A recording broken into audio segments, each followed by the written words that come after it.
আসসালামু আলাইকুম।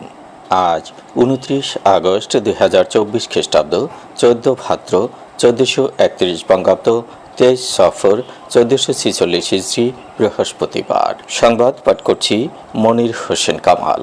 প্রথমেই শুনবেন সংবাদ শিরোনাম। বঙ্গবন্ধুর পরিবারের সদস্যদের নিরাপত্তা আইন বাতিল। জাতিসংঘের গুম বিষয়ক সনদে স্বাক্ষর করেছে বাংলাদেশ।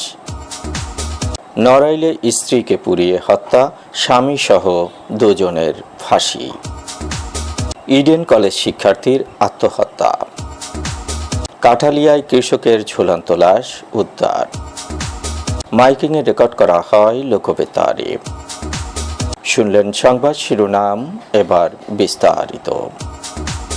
বঙ্গবন্ধু শেখ মুজিবুর রহমানের পরিবারের সদস্যদের সুরক্ষায় প্রণীত জাতির পিতার পরিবারের সদস্যদের নিরাপত্তা আইন 2009 সংশোধন করা হয়েছে। উপদেষ্টা পরিষদের বৈঠকে আইনটি সংশোধন করার প্রস্তাব করা হয়। সেখানে জাতির পিতার পরিবার সদস্যগণের নিরাপত্তা রহিতকরণ অধ্যাদেশ 2024-এর খসড়ার নীতিগত ও চূড়ান্ত অনুমোদন দিয়েছেন উপদেষ্টা পরিষদ। রাজধানীর তেজগাঁয়ে আজ প্রধান উপদেষ্টার কার্যালয়ে অন্তর্বর্তী সরকারের উপদেষ্টা পরিষদের বৈঠক হয়। প্রস্তাবনায় বলা হয়েছে, বিগত সরকারের সিদ্ধান্ত অনুসারে জাতির পিতার পরিবার সদস্যগণের নিরাপত্তা আইন 2009 প্রণয়ন ও জারি করা হয়েছিল। পরবর্তী সময়ে 15/5/2015 তারিখে উক্ত আইন অনুসারে বিশেষ নিরাপত্তা এবং সুবিধাদি প্রদানের গেজেট জারি করা হয়। গুম থেকে দেশের নাগরিকদের রক্ষায় জাতিসংঘের গুম ও নির্যাতন বিষয়ক কনভেনশনে স্বাক্ষর করেছে বাংলাদেশ। আন্তর্জাতিক convention for the protection of all persons from forced disappearance সনদে স্বাক্ষর করেন অন্তর্বর্তী সরকারের প্রধান উপদেষ্টা অধ্যাপক ডক্টর মোহাম্মদ ইউনূস। এর আগে অন্তর্বর্তী সরকার চলতি সপ্তাহের শুরুতে সাবেক প্রধানমন্ত্রী শেখ হাসিনার 15 বছরের শাসন আমলে নিরাপত্তা বাহিনীর মাধ্যমে বলপূর্বক গুমের প্রতিটি ঘটনা তদন্তের জন্য একটি কমিশন গঠন করে। 2006 সালের ডিসেম্বরে জাতিসংঘ সাধারণ পরিষদে গুম বিরোধী সনদটি গৃহীত হয়। 32টি দেশ এটি অনুস্বাক্ষর করার পর 2010 সালে তা বাস্তবায়ন শুরু হয়।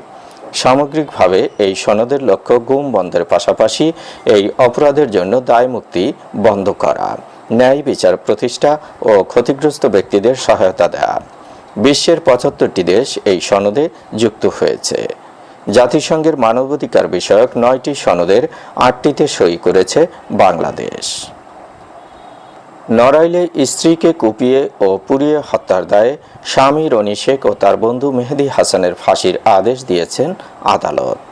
আজ দুপুরে নড়াইলের বিজ্ঞ জেলা ও দায়রা জজ আলমাস হোসেন মৃধা এই রায় দিয়েছেন।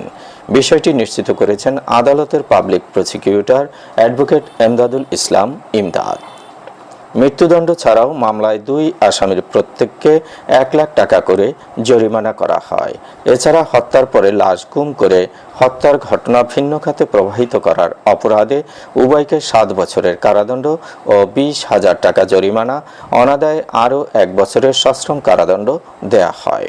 মামলায় বলা হয়েছে, 4 বছর আগে সরাতলা গ্রামের আসিয়া খাতুনের সঙ্গে রনি শেখের বিয়ে হয়। তাদের সংসারে বাইজিৎ নামে একটি পুত্র সন্তান রয়েছে। রনি শেখ বাংলালিংক কোম্পানির ডিস্ট্রিবিউটর থাকাকালে গণ্ডব গ্রামের হাসিনা খানমের সঙ্গে প্রেমের সম্পর্ক গড়ে তোলেন। এ ঘটনা নিয়ে আসিয়া এবং রনি শেখের মধ্যে কলহ শুরু হয়।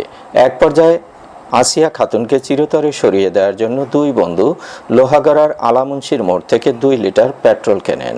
2022 সালের 4 নভেম্বর সকালে 2 বন্ধু সরাতলা গ্রামের আনোয়ারের পুকুরে গোসল করার সময় হত্যার পরিকল্পনা করেন।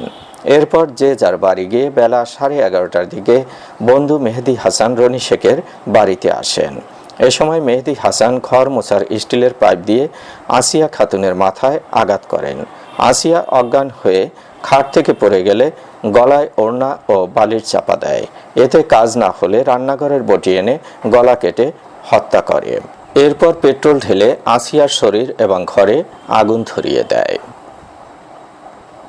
রাজধানীর লালবাগের একটি সাবলেট বাসা থেকে শায়লা আক্তার নামে ইডেন কলেজের এক শিক্ষার্থীর লাশ উদ্ধার করেছে পুলিশ। আজ সকালে ঢাকা মেডিকেল কলেজ মর্গে তার লাশ ময়নাতদন্ত সম্পন্ন হয়েছে। শায়লা ইডেন কলেজের দ্বিতীয় বর্ষের শিক্ষার্থী এবং কলেজ শাখা ছাত্রলীগের নেত্রী। তার বাড়ি পটুয়াখালীর কলাপাড়া উপজেলার ধানখালী গ্রামে।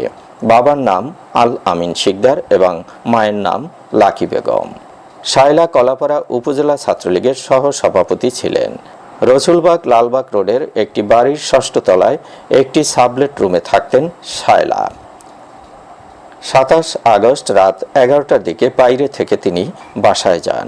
এরপর ২৮ আগস্ট সকাল ১০টার দিকে তার বান্ধবী খুশবু আক্তার তার ওই বাসায় গিয়ে দেখেন ফ্যানের হুকের সঙ্গে ওড়না পেঁচিয়ে গলায় ফাঁস লাগিয়ে ঝুলছেন শায়লা। পরবর্তীতে তার মাধ্যমে খবর পেয়ে ওই শিক্ষার্থীর লাশ উদ্ধার করে পুলিশ। ঝালকাঠির কাঠালিয়ায় মহারাজ হাওলাদার নামের এক কৃষকের ঝুলন্ত লাশ উদ্ধার করেছে থানা পুলিশ। শোলজালিয়া ইউনিয়নের বিনাপানি বাজার সংলগ্ন হাওলাদার বাড়ির পেছনের একটি কাঁঠাল গাছ থেকে তার লাশ উদ্ধার করা হয়। তিনি বিনাপানি গ্রামের ৫ নং ওয়ার্ডের মৃত আহমদ হাওলাদারের ছেলে। পারিবারিক কলহের কারণে তিনি বুধবার গলায় ফাঁস দিয়ে আত্মহত্যা করেছেন। মাইকিংয়ে রেকর্ড করা হয় লোকবেতারে। সুমধুর ও সুস্পষ্ট কণ্ঠে মাইকিংয়ের জন্য লোকবেতারের বিকল্প নেই। লোকবেতারের সাউন্ডপ্রুফ স্টুডিওতে করা হচ্ছে গান ও নাটকের রেকর্ড। সেই সাথে লোকবেতারে নামমাত্র টাকায় প্রচার করা হচ্ছে বিজ্ঞাপন। ১৫ সেকেন্ডের বিজ্ঞাপন প্রচারিত হচ্ছে মাত্র ৫০০ টাকায়। ৩০ সেকেন্ডের বিজ্ঞাপন ১,০০০ টাকা, ৪৫ সেকেন্ডের বিজ্ঞাপন ১,৫০০ টাকা আর ১ মিনিটের বিজ্ঞাপন প্রচার করা হয় মাত্র ২,০০০ টাকায়। নির্ধারিত টাকার বিনিময়ে প্রতিদিন কমপক্ষে ৫ বার করে পুরো ১ মাস বিজ্ঞাপন প্রচার করা হবে। মাইকিং ও বিজ্ঞাপনের জন্য যোগাযোগ করবেন 0-17755664445 নম্বরে। এবারে শুনবেন আবহাওয়ার খবর।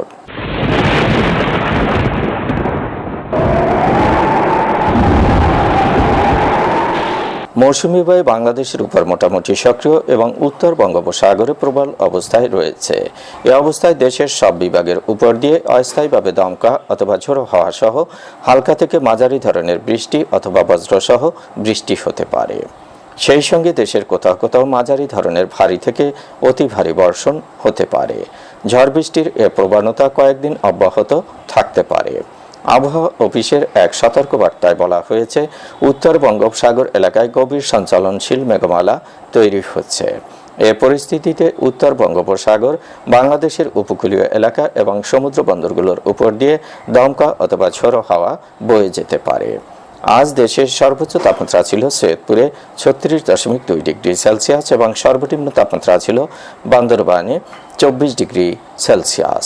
বরগুনার সর্বোচ্চ তাপমাত্রা ৩১.৭ ডিগ্রি সেলসিয়াস, সর্বনিম্ন ২৬ ডিগ্রি সেলসিয়াস। আগামীকাল সূর্যোদয় হবে ভোর ৫:৪১। সংবাদ শেষ করার আগে শিরোনামগুলো আবার পড়ছি। বঙ্গবন্ধুর পরিবারের সদস্যদের নিরাপত্তা আইন বাতিল। জাতিসংঘের গুম বিষয়ক সনদে স্বাক্ষর করেছে বাংলাদেশ। নড়াইলে স্ত্রীকে পুড়িয়ে হত্যা, স্বামীসহ ২ জনের ফাঁসি। ইডেন কলেজ শিক্ষার্থীর আত্মহত্যা। কাঠালিয়ায় কৃষকের ঝুলন্ত লাশ উদ্ধার। মাইকিংয়ে রেকর্ড করা হয় লোকবেতারে। সংবাদ শেষ করার আগে জানিয়ে দিচ্ছি লোকবেতারে সংবাদ জানানোর মোবাইল নম্বর। আপনার এলাকার গুরুত্বপূর্ণ সংবাদ জানাতে ফোন করুন 0-17755664445 নম্বরে। আর লোকবেতারের সাথে যুক্ত হয়ে গান শুনতে চাইলে SMS করুন 01782973478 নম্বরে। মোবাইল করবেন 01959438545 নম্বরে। বিশ্বের সব জায়গা থেকে শুনতে পারবেন লোকবেতার। লোকবেতার FM.org ওয়েবসাইটের মাধ্যমে শুনুন সরাসরি অনুষ্ঠান। সংবাদ পাঠ এখানেই শেষ করছি।